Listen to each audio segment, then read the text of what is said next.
Assalamualaikum warahmatullahi wabarakatuh. Nuwun awit pasang kalimat apik ilo-ilo dina sinabekna ing ilo bumi. Mugi tinebena saking sinunderaning Sang Hyang Maha Kawasa. Hayu-hayu kang tinemu rahayu ingkang sami pinanggih. Mahardika tiasmring kamardikan anugraha saha sing wilasaning Gusti Kang Maha Tunggal. Mugi sumandha ing jiwangga panjenengan alasan kula Raden Sagung dumadi. Wilujeng tanpa pambek raharja tanpa selo nuwun kula tuwun. Sagunging para tamu kakung sumawana putri ingkang ngambek berbudi dharma ingkang pates darsana. Langkung-langkung dumateng para pepunden, para sepuh, pini sepuh dalah aji sepuh ingkang langkung pastutri dhateng ing pamoyaning kautaman ingkang pantes pinundi pundi. Dumateng para kadang alim ulama, para kiai dalah, para santri ingkang sampun kono ing pamulangan agami miturut kitab suci Wahyu Ilahi. Menapa panuwun panembah kiblat ingkang sakubu luhur ing budi. Para pangemban-pangemban praja, para satriyaning kedan ingkang minangka pandhap panggoning para kawula dasih ingkang dahak kinurmatan. Datar-katal penugi dumateng para kadang sutresna budaya.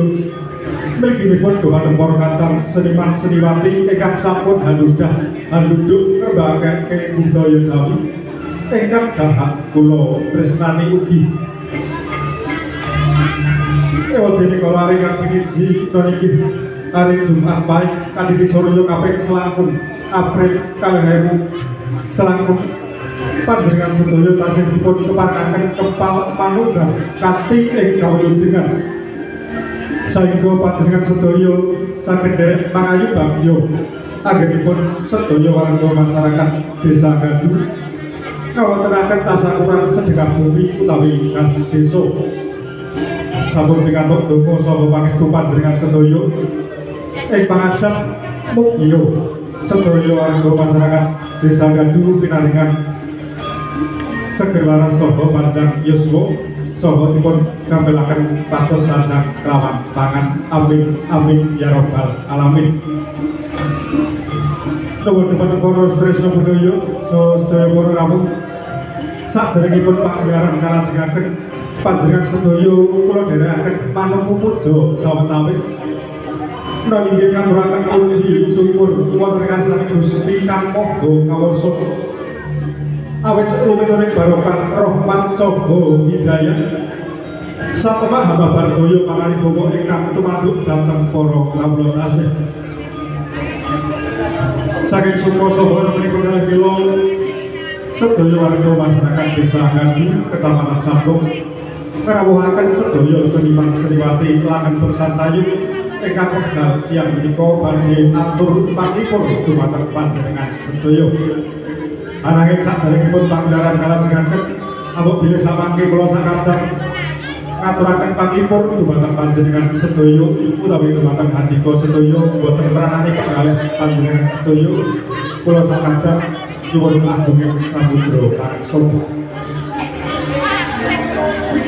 Nuwun dumateng para kawula ingkang riliya saderengipun pagelaran kalajengaken kepareng kula badhe nderek nepangaken sedaya para kadang ingkang nderek ngayahi kaniya wonten wekdal siang menika. Atur pitepangan kula wiwiti saking kadang seniwati utawi kadang Maranggono. Ewadene Maranggono ingkang lenggahipun papan wonten sisih kiring utawi sisih kilèn menika paring asma Mbak Yu Marmiati ingkang pidalem wonten Dukuh Klampok, Desa Kindrahan, Lalatan, Kecamatan Jiken. Kalajengaken paranggana ingkang kalih ingkang lenggahipun papan wonten sisih tengah menika badhe ngasma Mbak Yu Siti Rohayati ingkang pidalem wonten Dukuh Klampok, Desa Kindrahan, Lalatan, Kecamatan Jiken. Ewedene ingkang pungkasan menika paranggana ingkang lenggahipun wonten sisih kanan utawi sisih tengah menika paring asma Mbak Iwarti ingkang pidalem wonten Dukuh Kantulan, Desa Kelangitan, Lalatan, Kecamatan Tunjungan. Ewedene pramugari utawi pranata biksa kula piyambak Wiyono saking Jiken ingkang dipun biyantu kadang kula sepuh menika Bapak Supar ingkang pidalem wonten Desa Gaduh. Ewedene pagelaran tayub wonten siang menika makarya sareng dening Seni Karawitan Manunggal Setyo Laras ingkang bijil wonten Desa Gaduh ingkang dipun pangarsani dening panjenenganipun Ibu Triyanti. Saha pagelaran tayub wonten siang menika karengaken suwantenipun sound system Agung Jaya Audio. Nuwun dhumateng para rawuh ingkang mulya, panganten kula atur pitambaran kula sakadang mugi dadosaken renaning penggalih panjenengan sedaya. Nuwun dhumateng para rawuh panjenengan sedaya kula dherekaken lenggah wonten palenggan ingkang sampun sarta. Samenika kadang sriwati badhe atur beksan Gangjong ingkang minangka pambukaning langan beksan tayub ingkang wekdal siang menika.